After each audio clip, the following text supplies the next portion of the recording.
నమస్కారం city news కి స్వాగతం. ముందుగా ముఖ్యాంశాలు.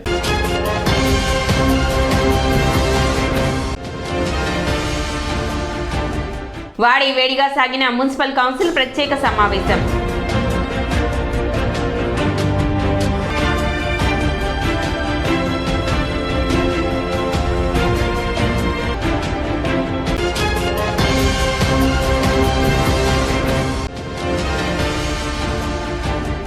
మున్సిపల్ పారిశుద్ధ్య కార్మికుల సమ్మెకు మద్దతు తెలిపిన అంగన్వాడీలు, పలు రాజకీయ పార్టీ నేతలు.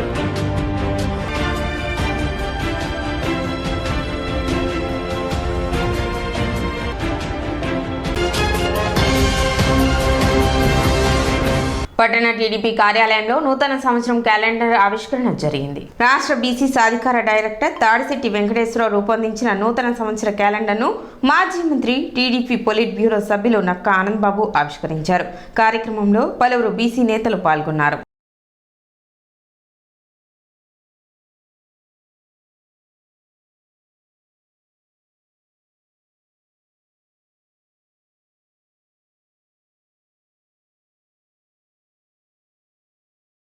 సగర సాధికార కమిటీ చైర్మన్గా ఉన్నాడు.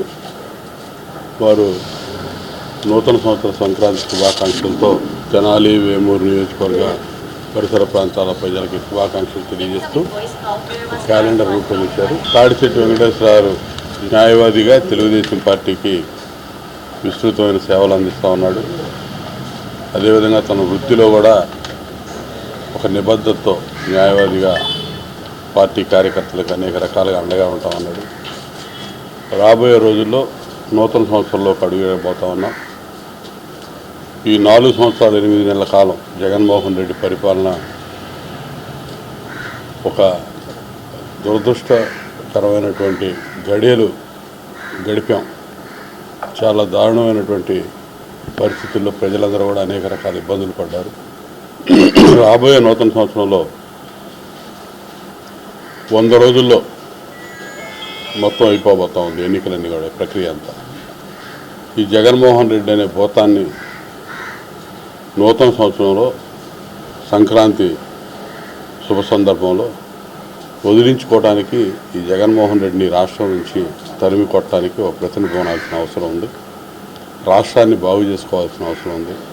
విడిపోయిన రాష్ట్రం చంద్రబాబు నాయుడు గారి నాయకత్వంలో దినదినాభివృద్ధి చెందుతున్న సమయంలో ఒక్క ఛాన్స్ ప్లీజ్ అని చెప్పి మభ్యపెడితే ప్రజలు అవకాశాన్ని ఇచ్చారు. ఈ రాష్ట్రాన్ని ముందుకు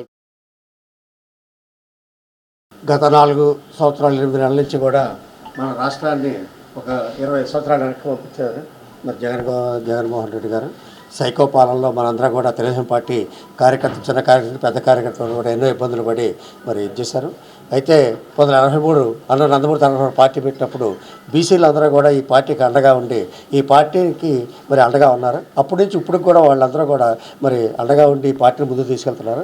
ఇప్పుడు మరి బీసీ కులం నుంచి మరి మన తాడిశెట్టి వెంకటేశ్వర గారు నేను ఈ పార్టీ ఎన్ని పదవులు ఇచ్చినా పదవులు నిర్వర్తిస్తూ ఆయన యొక్క అడ్వకేట్ పదవిని చక్కగా పూర్తి చేసుకుంటూ మరి ఒక క్రమశిక్షణ నడుస్తున్నారు.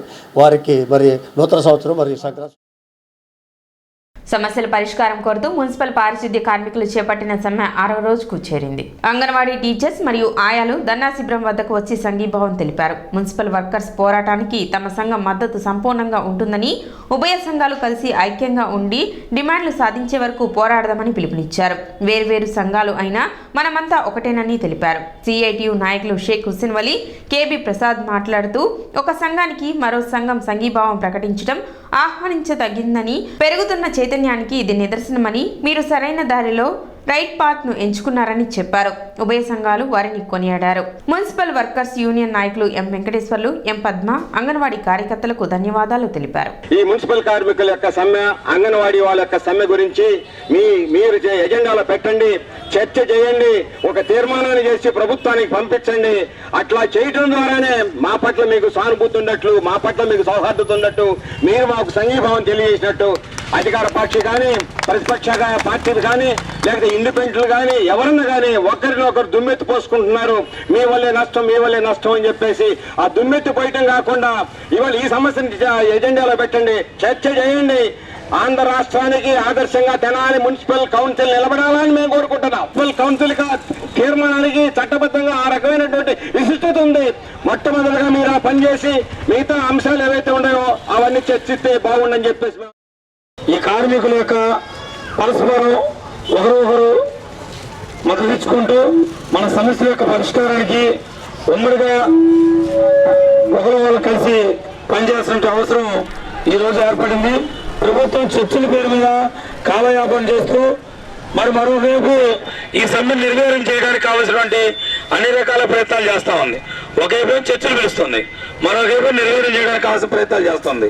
కానీ ఈ ద్వంద్వ వైఖరిని అవలంబిస్తున్నది ఈ ప్రభుత్వానికి ఆలోచింపజేసే విధంగా, మన సమస్యలు పరిష్కారం చేసే విధంగా మనమంతా ఐక్య కార్యాచరణగా ఐక్యంగా కలిసి ముందుకెళ్తాం. సచివాలయ సిబ్బందితో వాటిని తెరిపించింది. మరి ఈ రోజు మీ సమ్మె చేస్తున్నారు. మీ బాధ్యతలు సచివాలయ సిబ్బందికి ఇస్తారా? మీరు చేసే పనులు, మీరు చేసే చెత్త పనులు, ఊడ్చే పనులు, అవన్నీ ఎత్తే పనులు వాళ్ళ చేత చేపిస్తారా? చేపించడానికి సుముఖంగా లేదు. అంటే ఒక వర్గాన్ని కష్టపెడితే ఇంకో వర్గం సైలెంట్ గా ఉంటారు అన్నట్టు చూస్తుంది. అలా ఉంటాము మనందరం ఐక్యతగా. కాంగ్రెస్ పార్టీ తెనాలి నియోజకవర్గ ఇన్ఛార్జ్ డాక్టర్ చందు సాంబశివుడు దీక్షలకు తన సంఘీభావం తెలిపారు. పారిశుద్ధ్య కార్మికుల సమస్యలను పరిష్కరించాలని ఆయన ప్రభుత్వాన్ని డిమాండ్ చేశారు. ముఖ్యంగా కార్మిక వర్గానికి మేము చాలా బాగా చేస్తామని చెప్పి ముఖ్యంగా అట్టడుగు వర్గాల వారి కాంగ్రెస్ పార్టీ ఓటు బ్యాంక్ అంతా తీసుకుని ఎక్కువ మెజార్టీతో గెలిచి ఈనాడు పరిపాలన చేసినటువంటి ముఖ్యమంత్రి గారు కానీ తర్వాత మిగతా మంత్రులు కానీ ముఖ్యంగా అట్టడుగులో ఉన్నటువంటి మున్సిపల్ కార్మికులు 4 రోజుల నుంచి సమ్మె చేస్తుంటే వాళ్ళు అడిగిన కోరికలు తీర్చలేకపోవటం చాలా బాధ కలిగిస్తుంది. ఇది సమాన పనికి సమాన వేతనం అనేది సుప్రీంకోర్టు ఇచ్చింది. తర్వాత అందరూ కూడా వాళ్ళు అడిగిన 26,000 అడిగారు. ఇప్పుడు 11,000 ఎంత ఇస్తున్నారన్నారు. అంతేనా? వాళ్ళకి గవర్నమెంట్ ఉద్యోగస్తులతో పాటుగా ఫోర్త్ క్లాస్ ఎంప్లాయీస్ తో పాటు సమానమైనటువంటి వేతనం కానీ వాళ్ళకి రావాల్సిన బెనిఫిట్స్ కానీ ఏమి ఇవ్వకుండా ఎక్కువ భాగం అవుట్ సోర్సింగ్ కాంట్రాక్టులు తీసుకుంటున్నారు. అసలు కార్మిక సంఘాలు నాయకత్వం పుట్టిందే ఇక్కడి నుంచి. దీన్నే శ్రమ దోపిడీ అంటారు. మున్సిపల్ కార్మికులు చేసే ఏ కార్మికులు చేసేటువంటి సమ్మెకైనా అది ఎవరు అండర్లైనా సిఐటి అయినా ఏఐటీసీ అయినా ఐఎన్టీసీ అయినా మా భారత జాతీయ కాంగ్రెస్ సంపూర్ణ మద్దతు. ల్యాండ్ టైటిలింగ్ యాక్ట్ 27/23కు వ్యతిరేకంగా తెనాలి బార్ అసోసియేషన్ ఆధ్వర్యంలో చేపట్టిన నిరసనలు కొనసాగుతున్నాయి. ప్రభుత్వం తీసుకొచ్చిన నల్ల చట్టాన్ని వెంటనే రద్దు చేయాలని మరియు ప్రజల ఆస్తులకు రక్షణ కల్పించాలని ఈ సందర్భంగా వారు డిమాండ్ చేశారు. ఇటువంటి రాజ్యాంగ వ్యతిరేకమైన చట్టాలను తీసుకురావడం వలన ప్రజలకు జరిగిన అన్యాయాన్ని కోర్టు ముందు కాకుండా రెవెన్యూ ఆఫీసర్ల చుట్టూ తిరిగితే ప్రయోజనం ఉండదని, కాబట్టి ఈ చట్టాన్ని వెంటనే రద్దు చేయాలని వారు ప్రభుత్వాన్ని డిమాండ్ చేశారు. ఈ కార్యక్రమంలో బార్ అసోసియేషన్ సీనియర్ న్యాయవాదులు మాదినేని రాంప్రసాద్ మరియు దర్శి శివకోటేశ్వరరావు ఈ చట్టం వలన ప్రజలకు ఏ విధమైన నష్టం జరుగుతుందో క్లుప్తంగా వివరించారు. ఈ యాక్ట్ని ఏదో ఒక రూపంలో గవర్నమెంట్ వారు దీన్ని రిపెల్ చేసుకునే వరకు కూడా మనం ఈ కార్యక్రమాలను ముందుకు తీసుకెళ్ళి గవర్నమెంట్కి దీనివల్ల ఈ నష్టం జరుగుతుంది ప్రజలకు, కాబట్టి దీన్ని మనం పరిశీలించాల్సిందిగా అనేది వాళ్ళకి కలిగే విధంగా మనం స్పందించే విధంగా మనం కూడా కార్యక్రమాలు ఏర్పాటు చేసుకొని మనం రూపకల్పన చేసుకొని ఫెడరేషన్ వాళ్ళు చెప్పిన ప్రకారంగా కార్యక్రమాలను ఆచరించాల్సిందిగాను, అట్లాగే అర్జెంట్ మ్యాటర్లు అనేవి ప్రతి అడ్వకేట్కి ఉంటుంది ఏదో ఒక రూపాన. కానీ కొన్ని సమస్యలకు పరిష్కారం కావాలంటే కొన్నిటిని మనం త్యాగం చేయాలి. అట్లాగే న్యాయవాదులు ప్రతి యాజిటేషన్స్లో కూడా వాళ్ళు త్యాగం చేసి కొన్ని రిజల్ట్ను సంపాదించడం, అట్లాగే ప్రజలకు ఎన్నో విధంగా న్యాయం చేసే విధంగా ఇంతకుముందు కార్యాచరణలు ఏర్పాటు చేసుకోవటం, అలాగే ఉద్యమాలు చేయటం, సఫలీకృతం అవటం, అదేవిధంగా ఈ ఉద్యమాన్ని కూడా మనం సఫలీకృతం చేసుకుందామని మరీ చెప్తాం. తెనాలి బార్ అసోసియేషన్ అధ్యక్షులు మందలపు వేణుగోపాల్, వైస్ ప్రెసిడెంట్ కంచెల చంద్రశేఖర్, ప్రధాన కార్యదర్శి గౌరీశంకర్, సీనియర్ న్యాయవాదులు, జూనియర్ న్యాయవాదులు మరియు న్యాయవాద గుమస్తాలు పాల్గొన్నారు.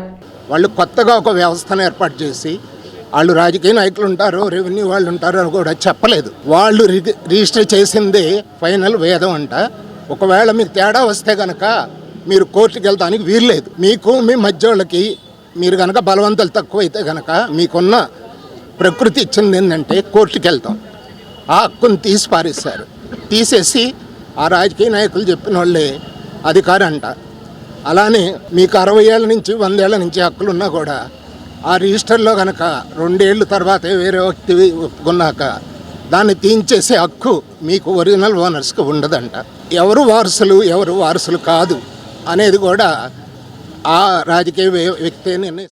డాక్టర్ గోగినేని హరిప్రసాద్ వర్ధంతి సభ కొత్తపేటలోని డాక్టర్ గోగినేని ఉమా హాస్పిటల్ నందు నిర్వహించారు. ఈ కార్యక్రమానికి ముఖ్య అతిథిగా మాజీ ఎమ్మెల్యే ధూళిపాళ్ల నరేంద్ర కుమార్ పాల్గొన్నారు. ముందుగా గోగినేని హరిప్రసాద్ రావు చిత్రపటానికి పూలమాలలు వేసి నివాళులు అర్పించారు. ఈ సందర్భంగా గోగినేని హరిప్రసాద్ రావు స్మారక స్కాలర్షిప్ పేరు మీద చదువులో ప్రతిభ కనబర్చిన పేద విద్యార్థులకు నరేంద్ర కుమార్ చేతుల మీదుగా స్కాలర్షిప్ను పంపిణీ చేశారు. ఈ సందర్భంగా ఆయన మాట్లాడుతూ చదువులో ప్రతిభ కనబర్చిన పేద విద్యార్థుల కోసం మాజీ ఎమ్మెల్యే డాక్టర్ గోగినేని ఉమా వారి కుటుంబ సభ్యులు సహకారంతో గోగినేని హరిప్రసాద్ రావు స్మారక స్కాలర్షిప్ పేరు మీద సాయం అందించడం అభినందనీయమని అన్నారు.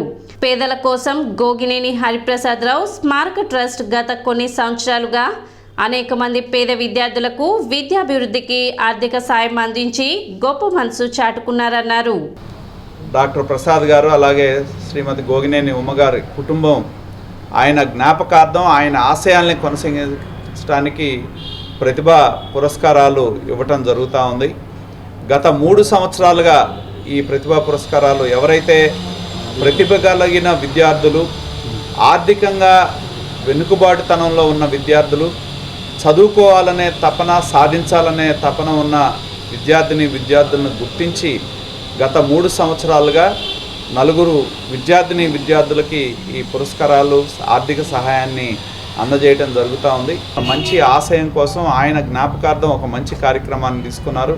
మరి విద్యార్థులకు చదువుకు సహాయం చేయటం అంటే జీవితాంతం వాళ్ళు ఎదగటానికి సహాయంగా తోడ్పాటుగా ఉండే ఒక మంచి కార్యక్రమాన్ని తీసుకున్నందుకు మనస్ఫూర్తిగా అభినందన. ఈడబ్ల్యూఎస్ కోటాలో 38th ర్యాంక్ నేషనల్ లెవెల్లో, అలాగే నేషనల్ లెవెల్లో ఓసీ కేటగిరీలో 479 ర్యాంక్. ఆ బాబుని రూపేష్ కుమార్ని ఎంచుకుని జిప్మర్లో అసలు ర్యాంక్ చూడగానే మేము అనుకున్నాం ఈ బాబుకి అందివ్వాలని. అలాగే తనకి జిప్మర్లో కూడా రావటం జరిగింది. అయితే ఇప్పుడు ఆ బాబుకి మరి సెలవులు గ్రామానికి రావటం జరిగింది కాబట్టి నరేంద్ర గారి చేతుల మీదుగా 1 lakh రూపీస్ ఆ బాబుకి అందజేస్తే తనకి రేపటి రోజుల్లో మరి చదువుకొని ఇంకా ఎంతో పైకి వెళ్ళటానికి అది మంచి అవకాశం ఉంటుందని ఆలోచించాం. అలాగే ఈనాడు గాయత్రి గత 3 ఏళ్లుగా కూడా ప్రభుత్వం నుంచి వస్తున్నటువంటి సహాయం కాకుండా మా వంతు తనకి మరి 19,000, ఎందుకంటే ఏదైతే ప్రభుత్వం నుంచి వారికి పూర్తిగా రావట్లేదో ఆ మొత్తాన్ని మేము అందించాలని ఆలోచన చేయటం, ఆ పాపకు కూడా ఆ సహాయాన్ని. సమస్యల పరిష్కారం కోరుతూ అంగన్వాడీ కార్యకర్తలు మరియు హెల్పర్స్ చేపట్టిన నిరవధిక సమ్మె 18వ రోజుకు చేరింది. ప్రభుత్వం తమకు ఇచ్చిన వాగ్దానాలను అమలు చేయాలని, కనీస వేతనం 26,000 ఇవ్వాలని, సుప్రీంకోర్టు తీర్పును అనుసరించి గ్రాట్యుటీ ఇవ్వాలని, అన్ని రకాల బకాయిలు చెల్లించాలని వారు డిమాండ్ చేశారు. కార్యక్రమంలో సిఐటియు జిల్లా నాయకులు కొల్లిపర బాబు ప్రసాద్, యూనియన్ గౌరవ అధ్యక్షులు షేక్ హుసేన్ వలీ, ప్రెసిడెంట్ అనురాధ, ప్రధాన కార్యదర్శి ఏవిఎన్ కుమారి, జ్యోతి, ఎలిజబెత్, రమాదేవి, చంద్రకళ, హైమావతి, అంజనా కుమారి తదితరులు పాల్గొన్నారు. ఇవాళకి 18 రోజులండి మేము సమ్మె చేస్తున్నాము. సీఎం గారు అయితే మమ్మల్ని పట్టించుకోవట్లేదు సార్. మేము అక్కడ గుర్తు చేయాలనుకుంటున్నాము. 10th క్లాస్ చదివారు కదా, వీళ్ళకి అంత శాలరీ అవసరమా, కనీస వేతనం కావాలా అని అంటున్నారు సార్. మేము చదివిన 10th క్లాసే నిజమే సార్, కానీ మేము అంగన్వాడీ సెంటర్లో ఎంతవరకు చేస్తున్నామో ఇప్పుడు మీకు తెలియజేయాలనుకుంటున్నాను సార్. పొద్దున్నే సెంటర్ రాగానే ఫొటోస్ అప్లోడ్ చేయాలి. అక్కడ మేము ఫోటోగ్రాఫర్లు అవుతున్నాం సార్. ఫోన్లో వర్క్ చేయాలి సార్. అక్కడ మేము ఇంజనీర్లు అవుతున్నాం సార్. ఫోన్లో వస్తున్న ఏఐనా అవి సరిగ్గా పని చేయకపోయినా అవి మేమే రిపేర్ చేసుకుంటున్నాం సార్. అక్కడ ఇంజనీర్లుగా మేము పనికొస్తున్నాం సార్. పిల్లలకి బాగాపోతే వాళ్ళకి ట్యాబ్లెట్లు వేయడం కానీ హాస్పిటల్కి తీసుకెళ్ళడం కానీ చేస్తున్నాం సార్. అక్కడ మేము నర్సులు అవుతున్నాం సార్. ఫ్రీ స్కూల్కి సంబంధించిన బొమ్మలు మేము తయారు చేసుకోవాలి సార్. అక్కడ మేము క్రియేటర్స్ అవుతున్నాం సార్. సిబి ఈవెంట్లని కొన్ని ఈవెంట్స్ వేయాల్సి వస్తున్నాం సార్. అక్కడ మేము ఈవెంట్ మేనేజర్ అవుతున్నాం సార్. ఇన్ని వర్క్లు ఒక అంగన్వాడీ టీచరే చేస్తుంది సార్. కనీసం ఈ రోజుల్లో ఒక భార్యాభర్త ఇద్దరూ సంపాదిస్తే కానీ ఇంట్లో గడవడం చాలా కష్టంగా ఉంటుంది. అలాంటి పరిస్థితుల్లో వాళ్ళు ఇంట్లో నుంచి పనికి బయటకు వెళ్ళాలి అంటే వాళ్ళ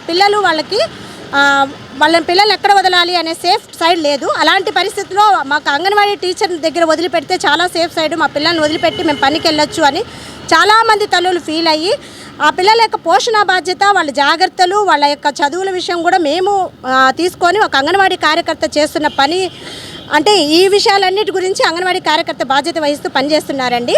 అయితే ఒక అంగన్వాడీ వ్యవస్థ ఎలాంటిది అంటే bridge to the home and school అనమాట. స్కూల్కి హోమ్కి ఉన్న బ్రిడ్జే అంగన్వాడీ స్కూల్ అనమాట. ఇలాంటి ఒక మంచి పొజిషన్ అంటే ఒక వ్యవస్థని తయారు చేసిన గవర్నమెంట్ అందరికీ నేను ధన్యవాదాలు చెప్పాలనుకుంటున్నాను. ఇలాంటి గొప్ప వ్యవస్థని తయారు చేశారు, బాగుంది, గౌరవ వేతనం ఇస్తున్నారు, చాలా చాలా ధన్యవాదాలు మీ అందరికీ. కాకపోతే ఈ వ్యవస్థని పటిష్టం చేయాల్సిన ఇప్పుడు ఒక చిన్న విరామం.